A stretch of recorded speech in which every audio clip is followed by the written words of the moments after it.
Halo semuanya, apa kabar? Kembali lagi di channel Review Gitu aja yang setelah 4 tahun nggak nge-review mobil. Dan kali ini gue bakal nge-review mobil yang katanya sih banyak orang pengen miara mobil bodoh ini gitu loh. Kita lihat dulu aja ya mobilnya ya. Ini mobilnya.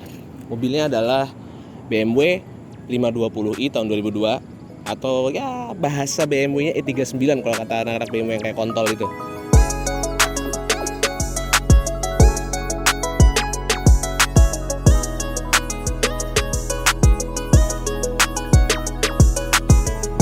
Oke, jadi unit yang ini nih ya, ini adalah 520i E39.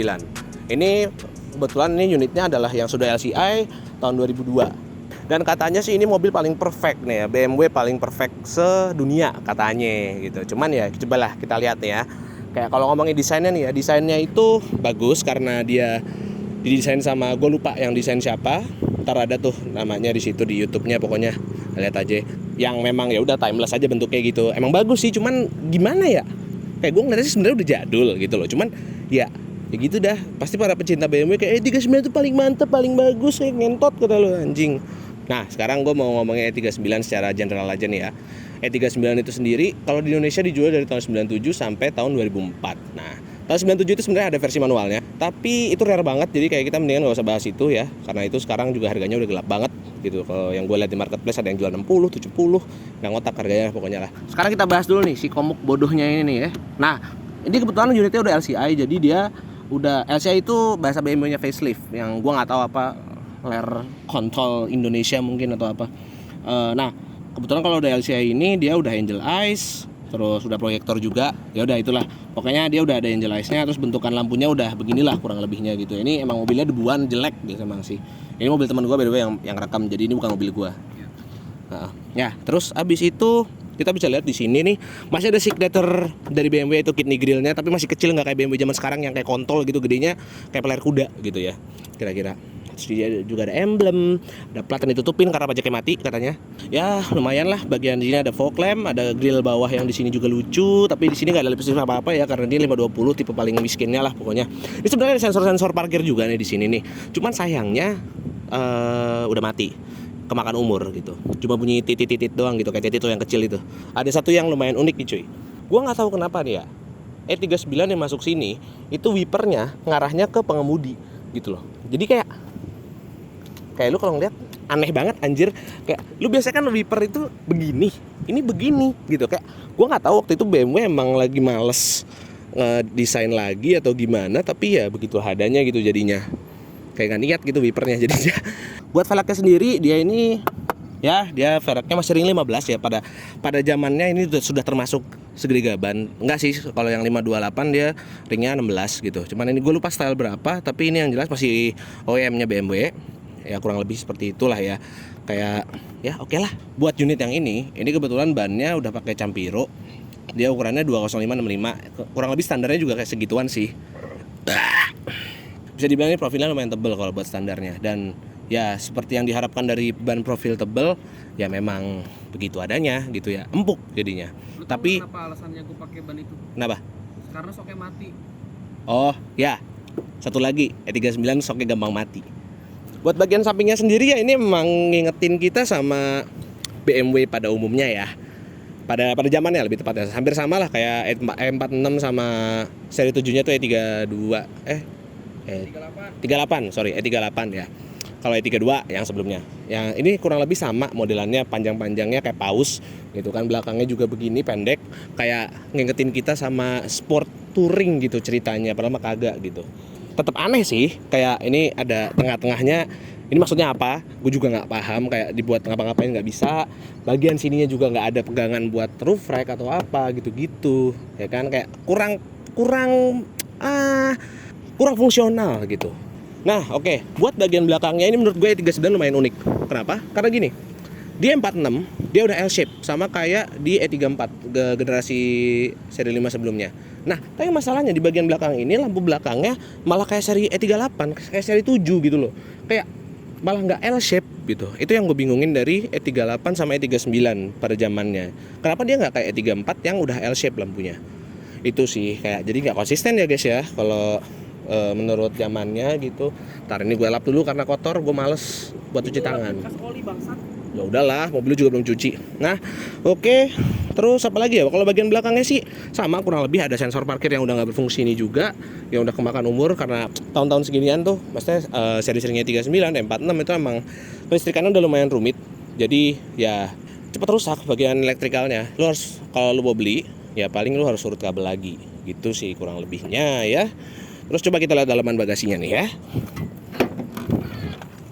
Dalaman bagasi ini sebenarnya lumayan luas, bisa muat 2 mayat kurang lebih. Kayak lu kalau abis lu nembak polisi atau gimana, lu bisa langsung masukin ke sini juga gitu. Oh iya, kalau ngomongin stick golf ini bisa masuk dua biji juga. Koper ukuran sedang bisa masuk juga. Gue yang tingginya cuma 172 cm, nggak setinggi Fitrairy juga bisa masuk gitu.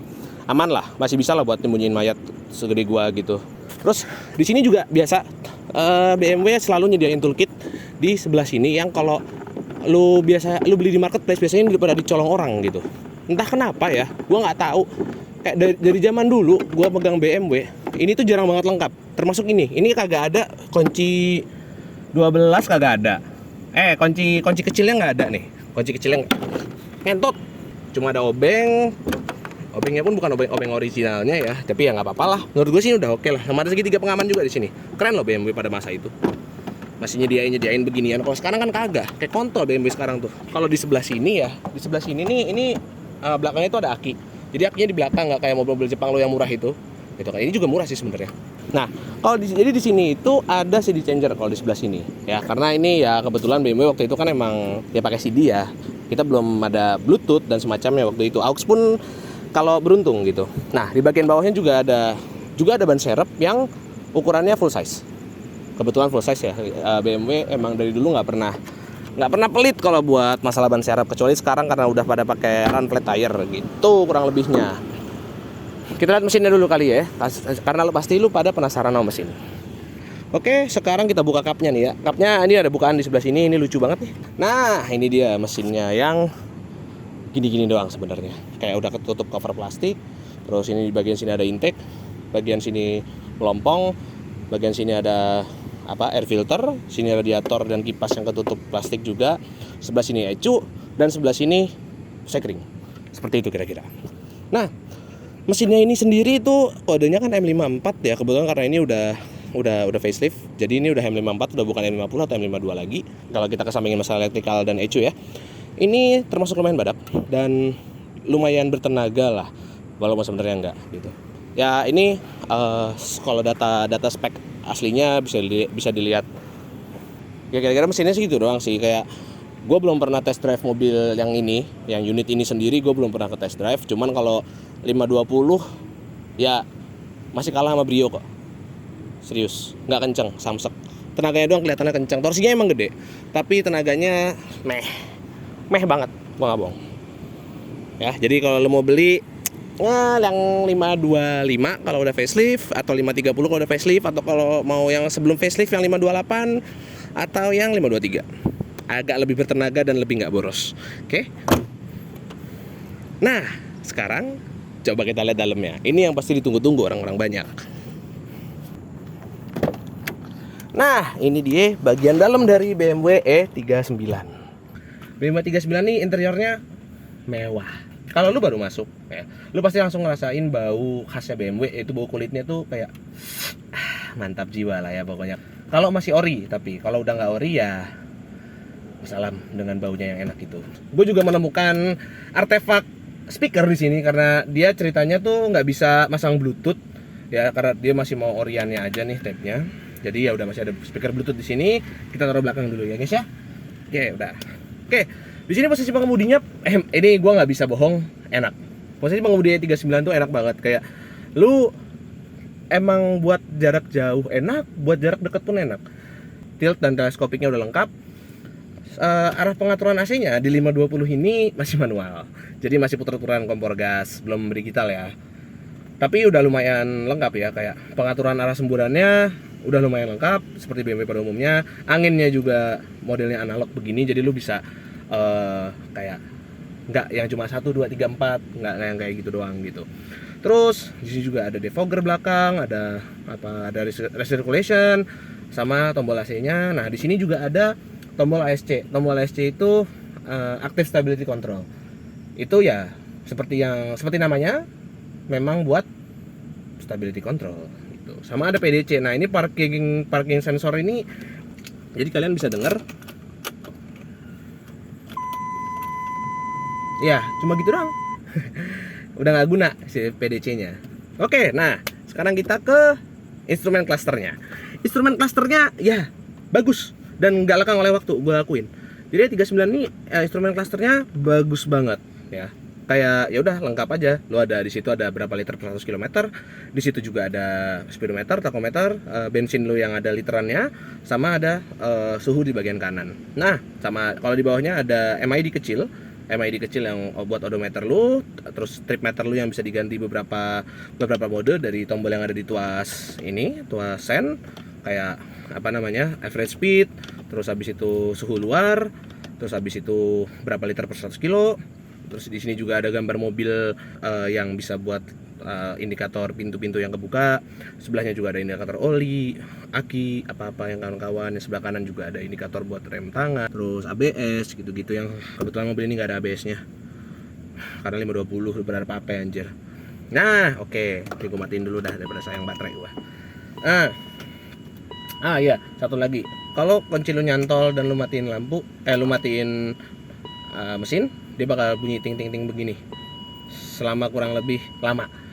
Jadi cabut aja biar nggak bunyi. Taruh sini dulu. Nah, bagian tengahnya ini ya lumayan oke lah ya, head unitnya. Di sini ada pakai CD satu di atas, dan ini sisanya di bawahnya ini emang buat head unit aslinya gitu. Tapi kebetulan di sini LCD-nya udah gosong ya, kemakan umur. Itu juga tuh jeleknya BMW pada tahun-tahun segini adalah LCD-nya udah pasti banget. Nggak pasti banget sih, kayak kemungkinan besar LCD-nya gosong. Nah, itu bisa lu akalin dengan lu ganti polarizer-nya aja. Itu biasanya di toko-toko audio sih bisa ngakalin ya, paling harga 250-400an masih bisa lah ya. Cuman kalau di atas itu berarti lu ditipu. Ya gua ngerusakin bisnis orang kok, emang slow aja. Jadi kayak lu pada nih tukang audio yang ngakalin ini harganya berapa, 1 juta 2 juta, kontol lu anjing. Di sini ada AC yang bisa diarahin 2 biji di sini. Lucunya juga kalau ngomongin AC nih ya, AC-nya tuh ada di sebelah sini. Jadi dia barengan sama door trim. Di bagian door trimnya ini ya kayak AC-nya ada salurannya gitu, dia kecil terus nyambung ke door trim. Jadi AC bagian pengemudi dan bagian penumpang itu nggak nyatu sama dashboard gitu. Itu lucunya juga sih di E39 nih. Sebenarnya udah ada juga di E34 kayak begitu modelnya. Nah, terus kalau ke bagian sini, di sini ada lampu ya, ada lampu kabin yang kayak mirip-mirip model pesawat. Di sini juga ada yang map light-nya yang buat kalau lu zaman dulu pakai peta, atau kalau sekarang lu buat makeup. Nah, di sun visor-nya juga ada lampu yang harusnya nih kalau dibuka kacanya dia baru nyala gitu. Cuman kebetulan emang sensornya udah jelek. Nah, tuh kayak gitu kira-kira ya. Kayak gitu. Terus persnelengnya ini kalau lu nyalain lampunya, nah ini lucu nih, di bagian sininya itu ada merah-merah yang liatin ke sininya. Jadi gimana ya, kayak ada kesan merah itu racing gitu rasanya. Nah, terus habis itu ke sini tuh ada glove box yang ukurannya nggak niat, kayak beda ya sama yang versi 530 atau 528 atau yang di atasnya. Di atasnya itu 2 level. Kalau yang 2 level tuh bisa dibuka atas dan dibuka sininya. Nah, ini cuma dibuka sininya doang, dan kayak ini nggak dilapis apa-apa. Yang gimana cuma kulit empuk gitu doang. Nah, sini ada tombol hazard, ada asbak di bagian tengah sini, lucu ya. Asbaknya di tengah, dan ada keren loh, ada lampunya loh anjing. Terus habis itu di sini juga ada lighter, tombol lighter juga. Persneleng ya begini adanya, matic seperti biasa standar pada umumnya. Tapi di sini dia udah Tiptronic 5 speed. Mau ke bagian belakang? Ayo. Sip. Oke. Nah, di bagian belakang ini enak. Gua tingginya 172 cm dan headroomnya masih tersisa 5 jari. Jadi ini enak banget. Visibilitas ke depan juga masih enak. Kayak kalau ada driver di sini dan ada ini. Ini posisi pengemudi gua tadi ya. Ini legroom juga enak banget, tuh masih bisa nyender begini. Sayangnya nggak kayak seri 7 bisa disenderin begini atau kayak crown gitu, nggak bisa disenderin, sayangnya itu doang. Terus di sini juga ada AC belakang yang nggak ada pengaturannya, langsung dari depan cuma angin lewat doang, wuzus gitu. Sama ada sih pengaturannya, cuma pengaturan ada atau enggak doang. Ada back pocket juga yang lumayan biasa. Di sini juga ada pocket yang lucu dan ada asbak juga. Power window, pegangan yang udah retractable, auto retract, anjas, soft opening, anjing. Ada gantungan baju juga. Terus di sini ada ya armrest yang nggak bisa diapa-apain. Ini doang. Karena ini seri paling rendah. Kalau yang seri lain bisa diapa-apain ya. Terus di sini juga ada lampu yang lumayan terang. Jadi kalau mungkin lu mau ngebaca atau mau ngapain, lu bisa lah pakai lampu ini. Dan gua sangat-sangat rekomen mobil ini buat lu ngentot di belakang. Karena lu begini nih, lu tinggal atau lu di kursi penumpang gitu misalnya, tinggal begini, cewek bisa di sini. Yes. Sampai HP gue jatuh. Gue rekomen buat nonton di belakang. Oke. Karena gue yakin lu capek pada ngeliatin gue doang. Kita test drive aja kali ya, biar tahu nih rasa perkendaranya gimana. Oke.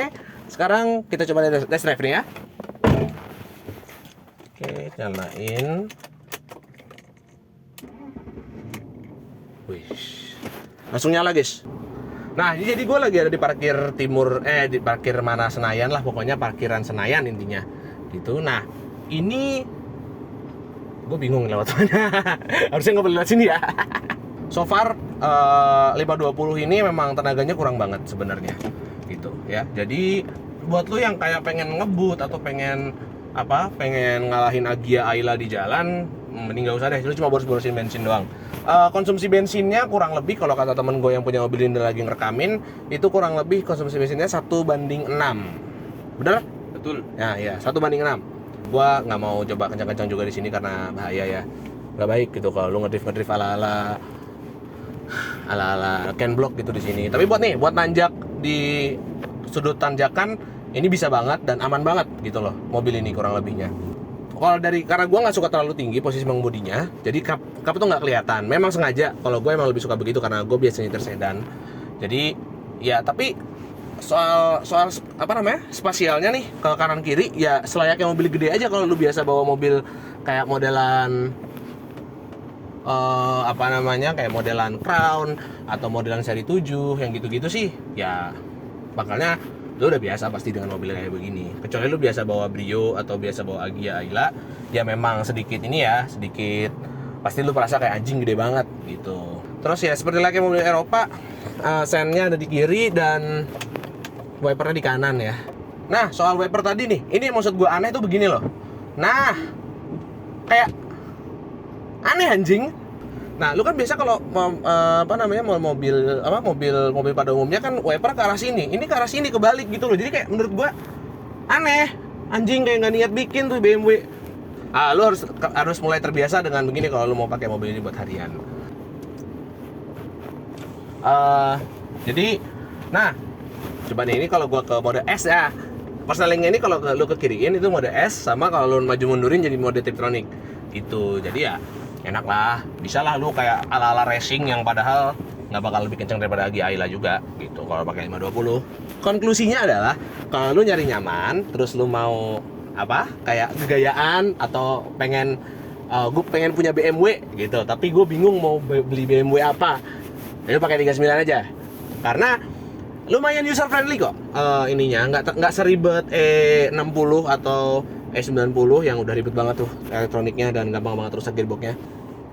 Tapi kalau sekarang di bulan bulan Agustus 2022 ini 80-90 jutaan lah lu bisa dapat mobil dengan kenyamanan ekstra yang kayak mobil Camry lah. Ya, kayak gue ngerasain enaknya sama enaknya itu kayak mobil Camry tahun 2007, kurang lebih sama nyamannya. Tapi rasa berkendaranya ya jauh enakan ini karena ini BMW gitu, kurang lebihnya lah ya. Ya udah, kalau lu mau mobil pertama lu BMW, gue saranin pakai ini. Iya. Airbagnya nyala. Oh ya, begini juga mati, sensor airbagnya nyala.